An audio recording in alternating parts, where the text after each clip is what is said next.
Aquarius. It is a sign of air, fixed, masculine, positive, ruled by Saturn and Uranus. Period. From the 20th of January to the 18th of February. Aquarius is the 11th sign. That is, it covers the 11th 30 degrees of the Zodiac, 300 to 330. Its rulers are Saturn and Uranus. The sun is exiled in this sign, therefore diffusing its minimum power here. Thus, Aquarius is marked by the virtual absence of a solar factor. It is the realm of universal brotherhood, generosity, openness towards others, and pure friendship. The reason of it is that this sign lacks those self-asserting spurs that the opposite sign, Leo, where the sun has its domicile, expresses at a significant degree of energy. When Aquarius begins, man is in the middle of the Mediterranean winter, symmetrically far away both from the last warm days of autumn and from the thaw of early spring. It is the season when matter is sacrificed, while the spirit lives in all its splendor. In fact, the typical Aquarius is definitely a spiritual being, quite unlike the average of human beings. The rulership of Saturn in this sign promotes their detachment from the contingent, while the presence of Uranus implies a surplus of energy, which is conveyed into altruistic behavior, or more precisely, into permanent idealism. Aquarius is the sign of the ideals that do not die. They keep immortal even when the Aquarian child who first felt them has grown into an adult and has eventually become an aged person. That of the Aquarians is an idealism a priori. It does not depend on specific reasons. It is their structural, stable, and essential state of mind, which setbacks cannot put down and rewards cannot amplify. Their idealism relies on a good amount of egalitarianism, libertarian socialism, secularism, reformism, progressivism, and sometimes even anarchism. It can be defined a romantic idealism. It is often structured like a dream, a childish chimera, and a feasible design in which Aquarians believe due to their excess of ingenuity. The icon of the Aquarian features can be represented by the hippies, the flower children of few generations ago. In fact, despite the instrumental distortions that some layer of the society of every country had tried to spread against them, the real hippies are not homosexual boys with dirty clothes and a rot soul who are also drug addicted and scrounge a living. No, they are youngsters, even if they are 90 years old, who do not understand war and put flowers into the guns, play music against violence, oppose friendship to racism, and make love against hatred. Perhaps you may judge all this rhetorical, but they do not care because they feel it with profound sincerity. We are entering the age of Aquarius. As you know, it is going to last more than 2,000 years, and it is really to be hoped that it is also going to be the age of hippies, if they are really able to eradicate war and build a more just society in this world. The symptoms are already in the air. There is an increasing number of conscientious objectors. The feelings of nationalism are declining. Friendship and mutual exchange flourish among youngsters all around the world.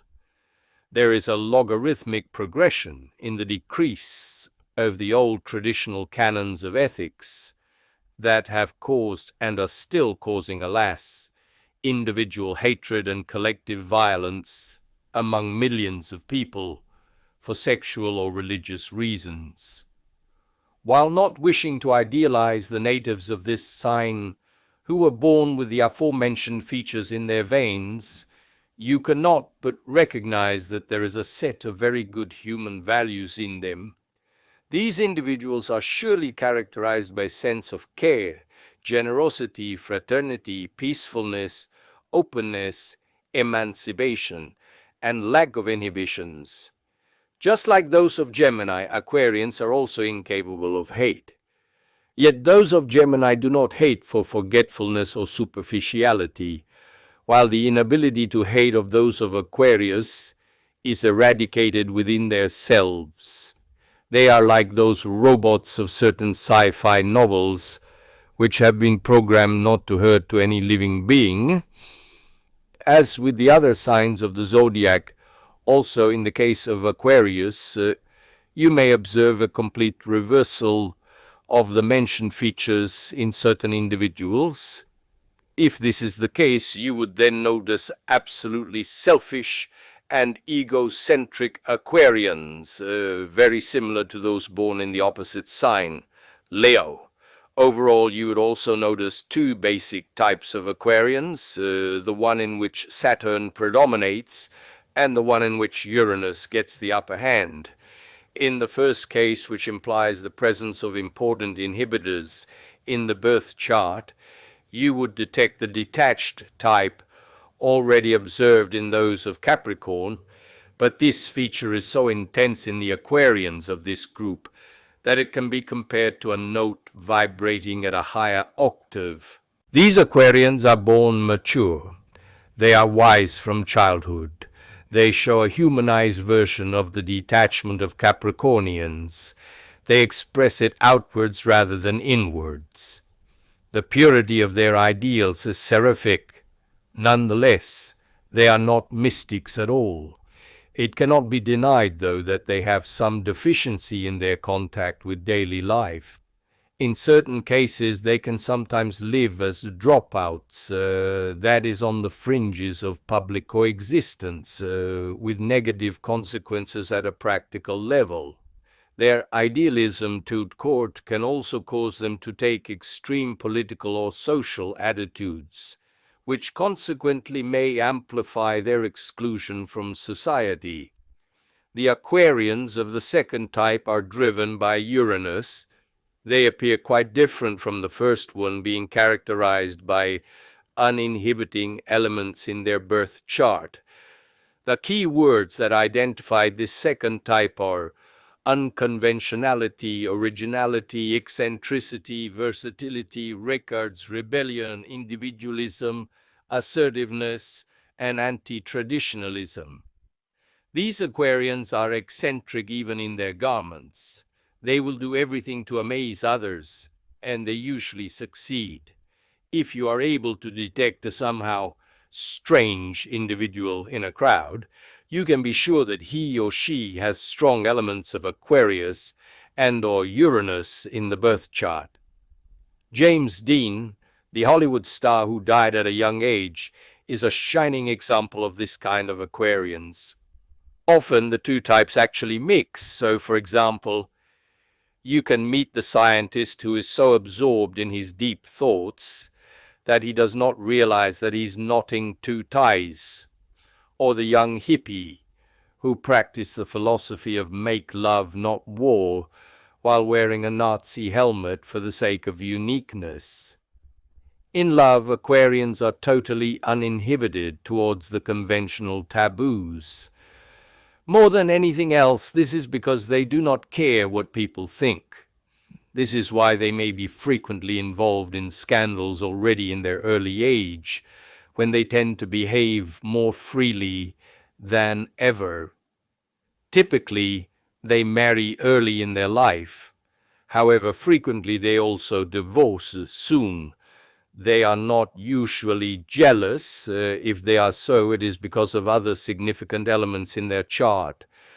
They need a partner who is similar to them because their marked disengagement often leads them to betray. They are sincere when they say, "I will love you for life," and they do not really see anything wrong in changing partner the next day itself.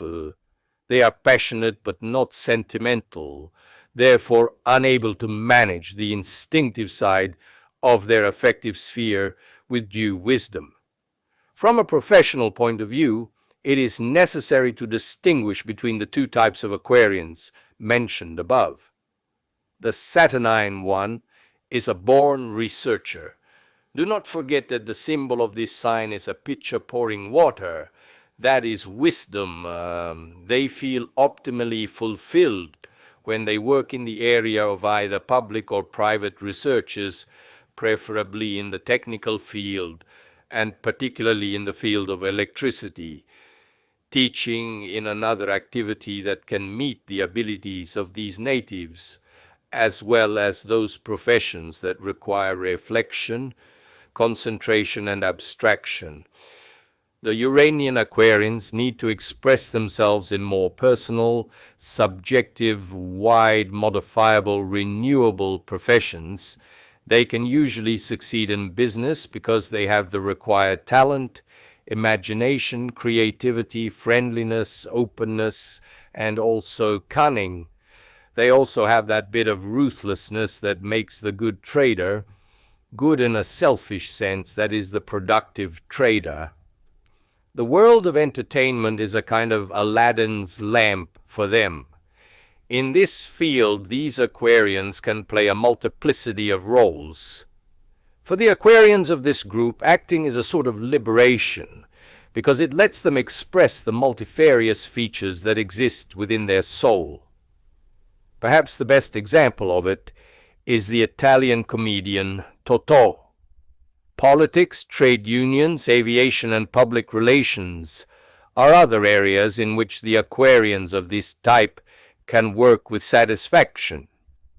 From the pathological point of view, Aquarius is connected to the following areas of the human body: ankles, calves, and relevant organs.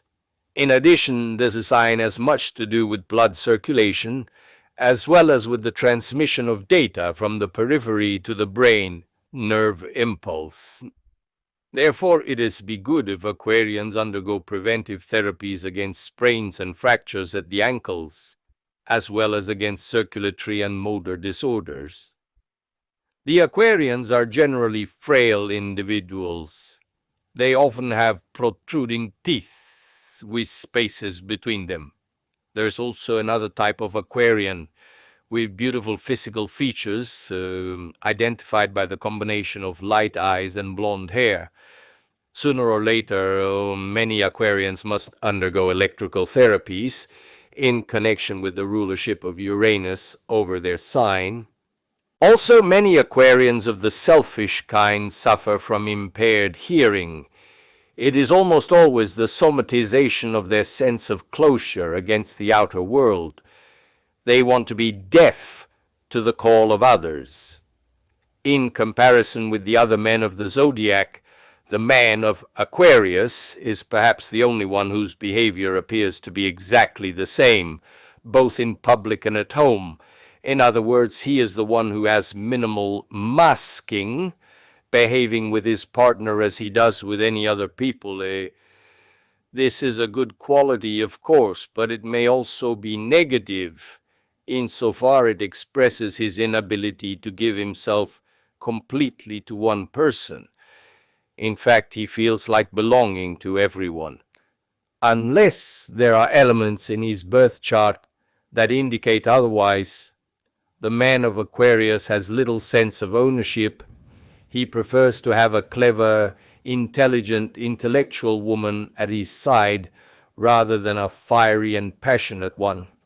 Typically, he is not really appreciated by women because his character is a little undefined. Usually, the woman of this sign dresses in a very original way.